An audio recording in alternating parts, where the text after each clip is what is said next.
So I was wondering, like, so we gather like in a group of 8, and so the whole idea of a group therapy is like uh, the therapy by the group for the group.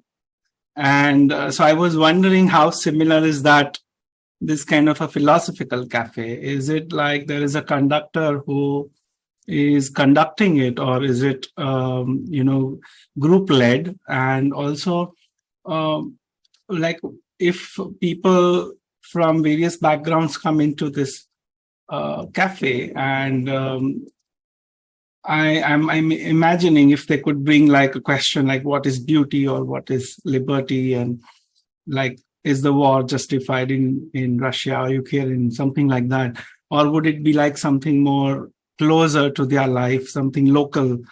And how do we then come to that kind of a question to be explored or discussed in a cafe?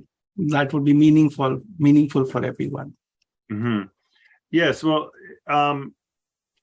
like I don't think I can say in advance, circumscribe what topics are best or should be, because I really am committed to the idea that people have to choose their own topics. So they will tend to be a little bit more local, and to use your word, and that presents a bit of a problem because, for example, once I was asked to fill in for a facilitator at Simon Fraser Philosopher's Cafe event, and I didn't know anything about it, but I went down to there's a neighborhood downtown, and the topic was a community garden, a small, tiny community garden that the people on there had to decide what to do with it. And like how to philosophize about that. I was completely stumped. It was about this garden. It was very difficult to get they could say stuff, but everybody had their agenda, and it was just a community meeting in a way. There wasn't really so it's not a decision-making thing in that way.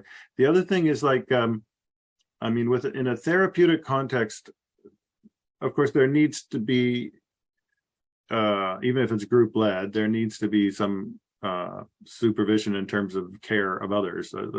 Nobody gets hurt, right? So people are there for help, and they don't need to have their problems worsened by being there. So at Cafe Philosophy, there's not that sort of dynamic, right? You don't, and protecting people in that way is sort of something you need not to do. To some extent, it has to be done because ignorance and bias and stupid things get said.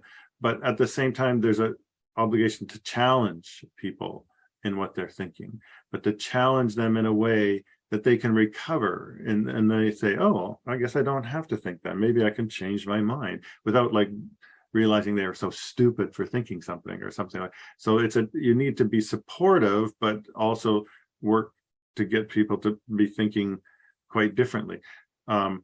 Now, whether it's group led or not, there are different styles of facilitation will do different things. I said do little. So that means very often taking the microphone from one person and giving it to another. And that's basically your role in some way. But it is also very useful at times to just say a few words before you give it to the next person. And that is to